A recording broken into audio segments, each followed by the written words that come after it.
Buenos días, estudiantes. Tengan ustedes un excelente día.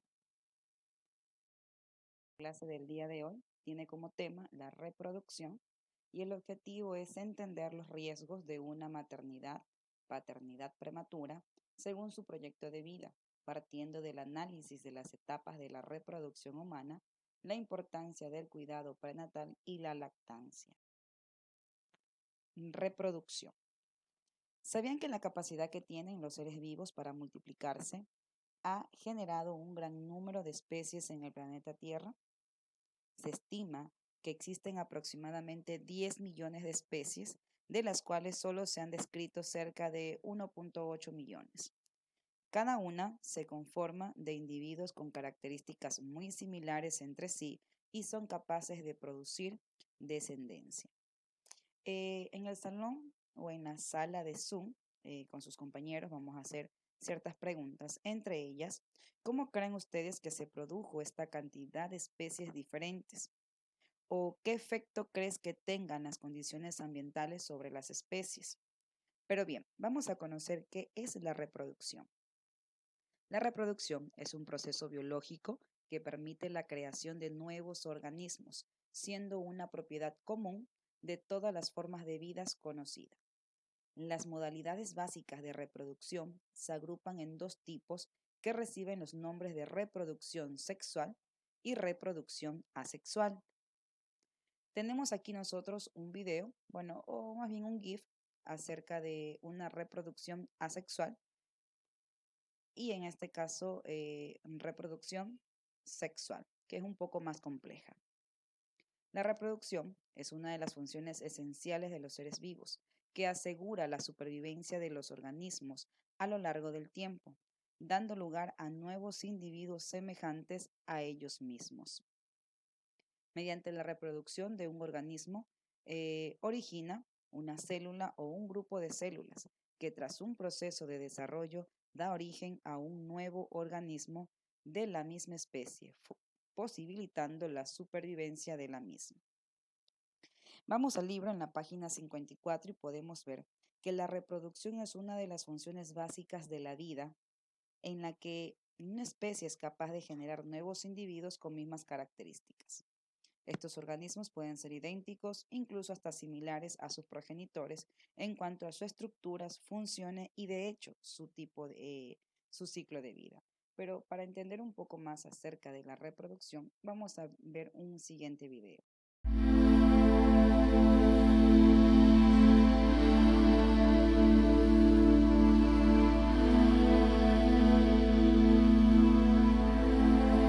Todos los seres vivos poseen la capacidad de reproducirse. Sin reproducción no habría continuidad de la vida. La forma de reproducción puede ser sexual o asexual. La reproducción sexual es exclusiva de los organismos eucariontes y consiste en la producción de descendientes semejantes simultáneamente a dos organismos originales por poseer dos conjuntos de cromosomas, uno procedente de la madre y otro del padre. En la reproducción sexual intervienen células haploides, llamadas gametos, originadas por meiosis. Consideremos la esencia de la reproducción sexual humana como representativa de los seres eucariontes. La mujer produce gametos femeninos denominados óvulos. El hombre produce gametos masculinos llamados espermatozoides.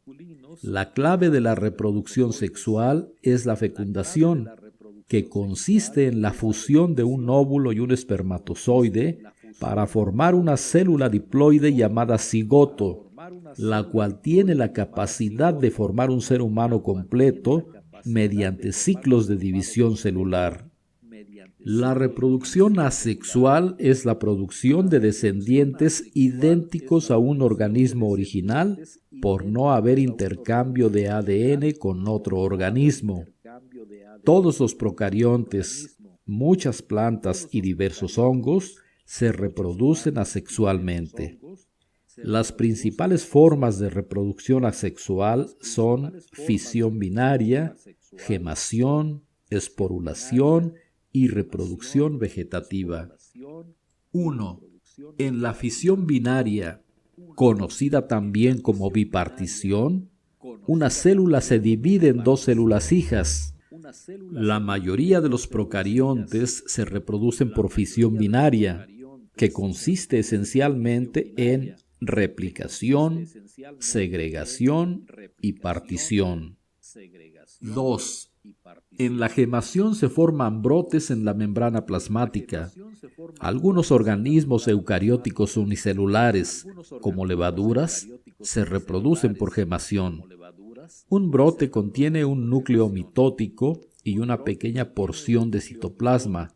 Se alimenta de la célula parental, crece y cuando alcanza cierto tamaño, se separa y se vuelve un organismo independiente. La gemación también describe la reproducción asexual de ciertos organismos pluricelulares sencillos, como esponjas y anémonas. 3. La esporulación consiste en la formación de esporas. Los ciclos de vida de diversos hongos y plantas incluyen la esporulación. Una espora es una célula pequeña que ha sido adaptada para propagación y supervivencia durante lapsos prolongados bajo condiciones ambientales adversas. Muchas bacterias también son capaces de producir endosporas para sobrevivir bajo condiciones adversas. 4. La reproducción vegetativa es una forma de reproducción asexual en la que una parte de la planta es capaz de regenerar una planta completa. Una nueva planta puede originarse de un estolón en la fresa, de un bulbo en la cebolla, de un tubérculo en la papa, de rizomas en gramíneas y, en general, de una sola célula, un acodo, una estaca, un esqueje, un tallo y otros fragmentos vegetales.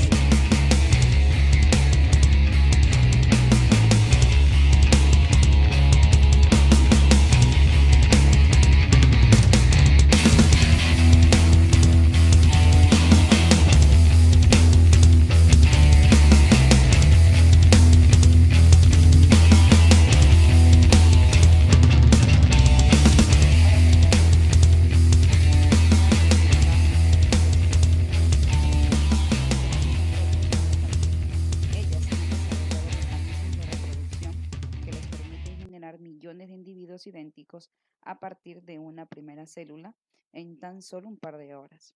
Los hongos, en cambio, como se pudo notar en el video, han implementado estrategias entre las cuales se encuentra la formación de cuerpos fructíferos, que son las estructuras involucradas en la generación de células reproductivas. Las plantas han producido flores muy variadas para atraer a los polinizadores y así potenciar su reproducción. También han creado resistencia a condiciones ambientales para asegurar su descendencia. Los animales, en cambio, utilizan técnicas para aumentar la probabilidad de reproducirse y dejar descendencias. Por ejemplo, el uso de estructuras llamativas que atraen a su pareja, las colas grandes y brillantes de los pavos reales y los sobresalientes melenas de los leones, que son atributos que han desarrollado en los machos para atraer a las hembras. Así como la naturaleza favorece a las especies cuyos descendientes poseen características que les permiten adaptarse a su medio a través del tiempo, también tiene mecanismos para prevenir que organismos no tan aptos se multipliquen. Por ejemplo, individuos provenientes del cruce de dos especies diferentes llamados híbridos. Generalmente son estériles o no pueden adaptarse con facilidad a su entorno, por lo que mueren de forma temprana. Bien, vamos a ver qué es la reproducción sexual y la reproducción asexual. Vamos a ir a la página 55 y vamos a leer y subrayamos lo siguiente. La reproducción asexual. Un solo progenitor da origen a descendientes genéticamente idénticos a él. Por lo general, quienes presentan reproducción asexual tienen la capacidad de producir descendencia idéntica en grandes cantidades como sucede en las bacterias. Se considera que este tipo de reproducción es la más antigua y sencilla, ya que no incluye modificaciones en su material genético, ya que son idénticos. en la reproducción sexual consiste en la generación de organismos similares a los progenitores a partir de la combinación de material genético de dos individuos de la misma especie. Este proceso requiere la producción de gametos que al unirse en proceso de fecundación forman un individuo diferente con una nueva combinación de ADN. La capacidad de producir determinado tipo de gametos define el sexo biológico de un individuo. Por ejemplo, los organismos con gametos femeninos tienen sexo femenino, aquellos que producen gametos masculinos tienen sexo masculino y aquellos que poseen ambos gametos se los denomina hermafrodita. Bien, en los seres vivos hay muchas formas de reproducción, pero podemos hacer dos grandes grupos, como ya lo habíamos visto, sexual y asexual. Vamos nosotros a ver las características de cada uno de ellos. En la sexual, son necesariamente dos individuos los que deben intervenir para darle vida a un nuevo ser. El nuevo individuo se forma por fecundación de dos células reproductoras llamados gametos, en este caso los femeninos, que son los óvulos, y los masculinos, que son los espermatozoides. Los individuos formados mantienen diferencias entre ellos y sus progenitores. Esto será clave para la evolución y supervivencia de las especies. Además, es la forma más extendida e importante de reproducción. Prácticamente todos los seres vivos tienen reproducción sexual, o por decir la mayoría. Reproducción asexual. Solo se necesita a un individuo. Ocurre a partir de células no reproductoras. No existen gametos ni fecundación. Los individuos creados son clones entre sí y sus progenitores. Este evento limita mucho las expectativas de supervivencia para la especie. Ocurre preferentemente en los vegetales y en los organismos unicelulares. En la página 55 ustedes tendrán que realizar un deber. Van ustedes a investigar e indicar 7 seres vivos que tengan reproducción sexual y 7 que tengan reproducción sexual y los van a anotar en la actividad 1 de la página 55. Estudiantes, tengan ustedes un excelente día.